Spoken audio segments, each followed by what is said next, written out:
Welcome back. You are listening to the home of forbidden romances. Prepare yourself, because tonight's story will leave you breathless. The blade didn't cut him, the humiliation did. Kalen gasped, his back hitting the rain-slicked concrete of the skyscraper's roof with a bone-jarring thud, the air driven from his lungs not by the impact, but by the crushing weight of the man who now straddled his waist. Rain lashed against the neon-drenched skyline of Neo Viridia, blurring the holographic advertisements that towered around them. But Kalen's vision was terrifyingly sharp. He stared up into eyes the color of glacial ice, eyes that held no anger, no triumph, only a bored, clinical detachment that infuriated him more than hatred ever could. Silas Vane, the syndicate's top enforcer, the White Ghost, had pinned him in less than 30 seconds. "You're sloppy tonight, Kalen," Silas said, his voice a low baritone that vibrated through Kalen's chest, cutting through the roar of the storm. He didn't even sound winded. Kalen grit his teeth, tasting copper and rain. He was the Viper, the second-best assassin in the sector. He wasn't supposed to end up like this, sprawled out, defenseless, with his wrists pinned above his head by one of Silas's gloved hands, while the other held a jagged combat knife millimeters from his carotid artery. "Go to hell," Kalen spat, thrashing his hips in a desperate attempt to dislodge the heavier man. Silas didn't budge. He felt like a marble statue, cold, heavy, and immovable. He merely tilted his head, a lock of silver hair falling over his forehead, dripping rainwater onto Kalen's flushed cheek. "I'm already there," Silas murmured, the corner of his mouth twitching in a mockery of a smile. "And it seems I've brought you with me." To understand how Kalen ended up beneath his sworn rival, one had to understand the hierarchy of the Obsidian Syndicate. It was a world of shadows and blood money, where your rank was tattooed on your soul. For 3 years, Kalen had been number 2. He was fast, vicious, and beautiful in a way that made targets underestimate him until his garrote wire was already tightening. But no matter how many impossible contracts he fulfilled, no matter how many bodies he piled up, Silas Vane was always number 1. Silas was a phantom. He didn't just kill, he erased people. He was precision incarnate, a man who allegedly had ice water in his veins and a computer for a heart. Kalen hated him. He hated the way Silas walked into the briefing room with that immaculate black suit, never a hair out of place. He hated the way the syndicate bosses deferred to him. But mostly, he hated the way Silas looked at him, or rather, the way he didn't look at him. To Silas, Kalen was just background noise. A nuisance. That was why Kalen had taken the Omega Protocol contract. It was a suicide mission. Infiltrate the penthouse of a rival warlord, bypass biometric security, and retrieve a data drive. The syndicate had assigned it to Silas. Kalen had intercepted the file. He had stolen the job. "If I complete this," Kalen had told himself, checking the load in his silenced pistol, "I prove I'm better. I take the throne." He had broken into the penthouse successfully. He had neutralized the guards. He had the drive in his hand. And then the lights had flickered on. Silas was leaning against the doorframe, checking his watch. "You triggered the silent alarm at the perimeter," he had said, as if commenting on the weather. "Amateur. I disabled the sensors." Kalen had snarled, dropping into a combat stance. "You disabled the decoys," Silas corrected, stepping forward. "The real sensors are thermal. You're running hot, Kalen. You always do." That was when the fight started. Kalen had launched himself at the older man, fueled by 3 years of pent-up inferiority and adrenaline. He moved like a blur, a whirlwind of kicks and strikes designed to shatter bone.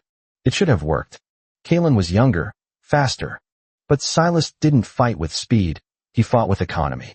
Every move Kalen made, Silas was already there, blocking, parrying, redirecting. It was like fighting a mirror that knew your next thought before you did. Kalen had tried a dirty trick, a hidden neurotoxin emitter in his cuff, a device he'd spent a fortune acquiring specifically for this moment. It was supposed to paralyze Silas's nervous system instantly. It had failed. "Breath filtration implants," Silas had noted dryly as he slapped the device from Kalen's wrist. "Did you really think I wouldn't have countermeasures for gas?" "I'm disappointed." That comment had snapped Kalen's control. He had screamed, a raw sound of frustration, and tackled Silas through the glass balcony doors, sending them both tumbling out into the storm-lashed night, and onto the lower roof terrace where they now lay. Back in the present, the rain was freezing, but Kalen's blood was boiling. "Kill me then," Kalen challenged, arching his neck, exposing the vulnerable throat to the blade. "Do it. Or are you afraid the paperwork will be too much?" Silas studied him. The streetlights from below cast long, dancing shadows across his face, making his eyes glow with an unsettling intensity. He didn't press the knife deeper. Instead, he slowly, deliberately, slid the flat of the cold steel up Kalen's jawline, tracing the curve of his cheekbone. The touch sent a jolt of electricity down Kalen's spine that had nothing to do with fear. "Killing you would be a waste of company assets," Silas said softly. "And besides, you stole my contract. You owe me a payout." "I don't have the money," Kalen hissed. "I didn't say I wanted money." Before Kalen could process the threat, Silas moved. He holstered the knife and, in a motion too fast to track, unclipped a set of high-tinsel zip ties from his belt. Before Kalen could scramble away, his wrists were bound tight, biting into the skin. "Get off me," Kalen shouted, bucking his hips. Silas shifted his weight, pressing his thigh firmly between Kalen's legs. The friction was sudden and shocking. Kalen gasped, his body betraying him with a sharp intake of breath. "Quiet," Silas ordered. The tone wasn't a shout. It was a command that bypassed Kalen's brain and went straight to his instincts. "The warlord's guards will be here in 2 minutes. Unless you want to be their plaything, you'll do exactly what I say." Silas grabbed Kalen by the collar of his ruined tactical suit and hauled him to his feet. Kalen stumbled, dizzy, but Silas's arm was a steel band around his waist, holding him up. "Why are you helping me?" Kalen demanded, though his voice lacked its usual bite. Silas didn't look at him. He dragged them toward the edge of the roof, where a stealth extraction drone was decloaking in the rain. "Because," Silas muttered, "breaking you is my privilege, not theirs." The safe house was a stark contrast to the chaos of the city. It was a high-end apartment in the Spire district, decorated in monochrome minimalism. White leather, black marble, expansive glass walls overlooking the city. It smelled of ozone and expensive scotch. Silas dumped Kalen onto the sofa. Kalen tried to sit up, but his hands were still bound behind him, throwing off his balance. He glared at Silas, who was calmly removing his soaked suit jacket, revealing a tailored white dress shirt that clung to his broad shoulders.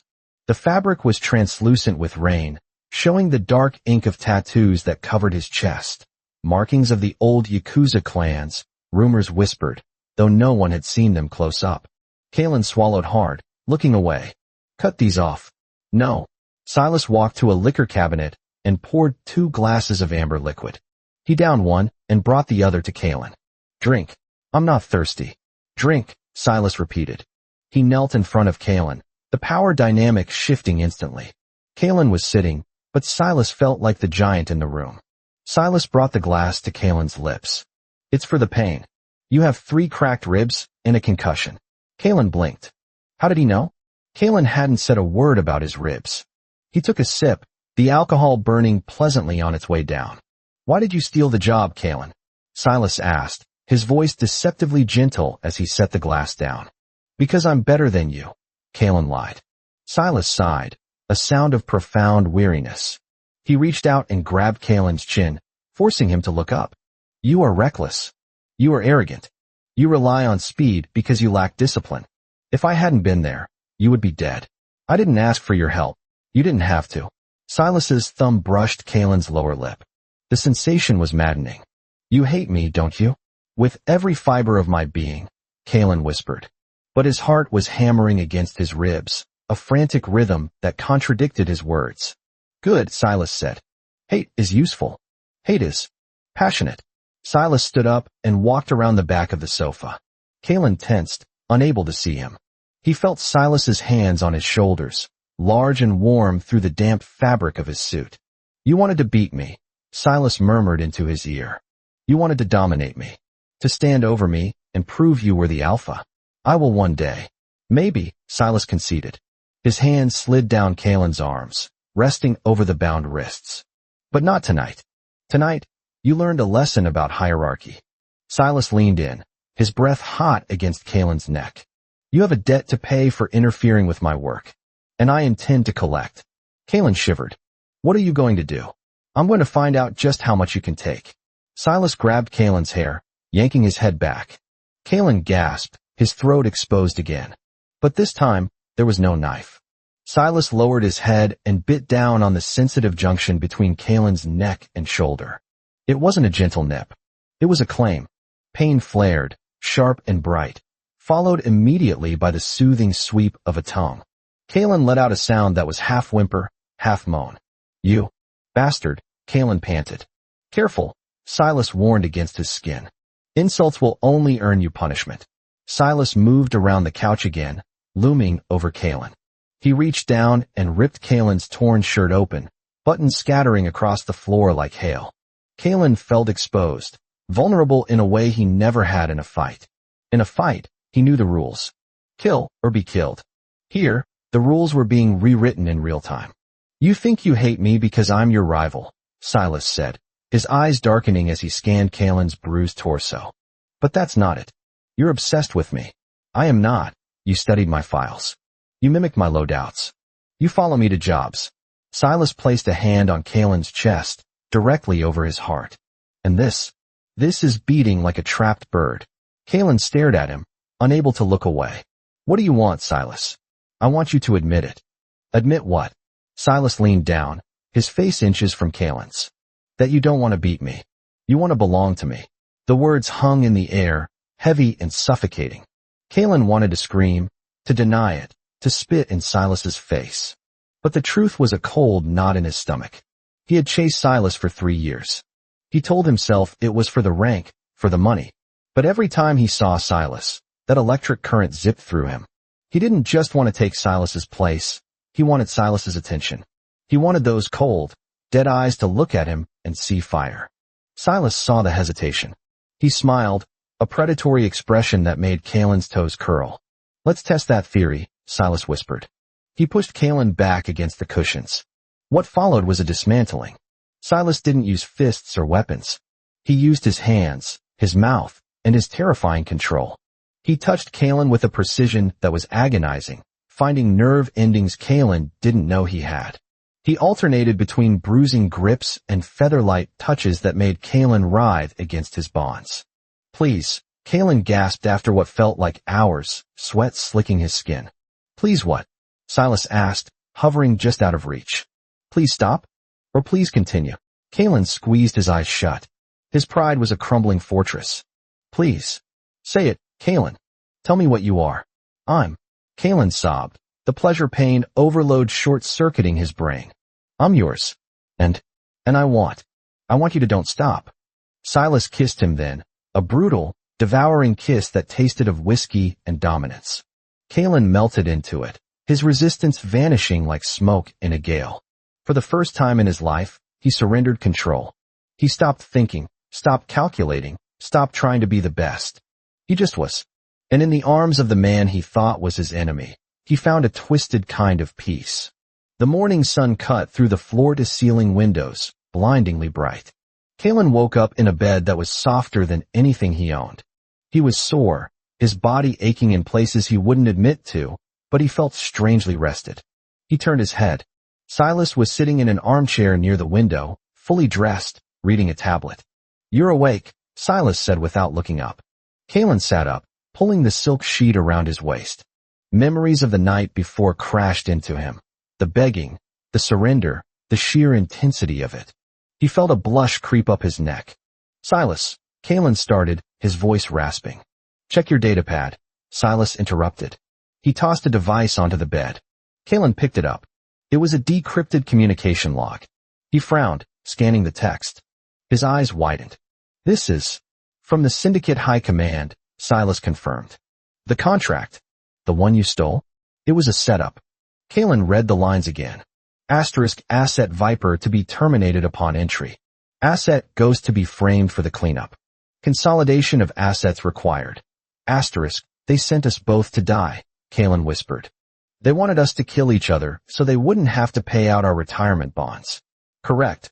Silas finally looked at him. The coldness was gone, replaced by a steely resolve. They think we're liabilities. Too expensive. Too dangerous. Kalen looked at Silas. The man who had humiliated him, saved him, and then dismantled him. So, Kalen said, a dangerous smirk slowly forming on his bruised lips. What do we do? Silas stood up and walked to the edge of the bed. He reached out and brushed a stray hair from Kalen's forehead. The gesture was possessive, claiming, "We do what we do best," Silas said. "We work together."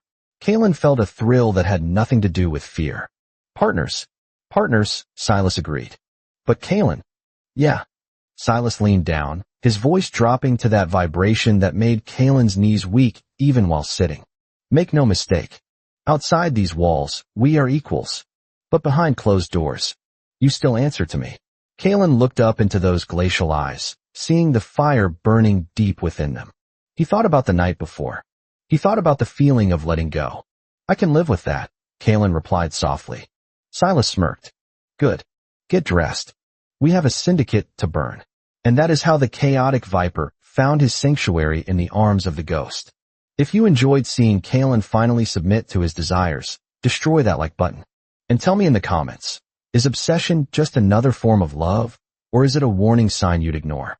I'll be reading your answers. Subscribe for the next chapter. Until then,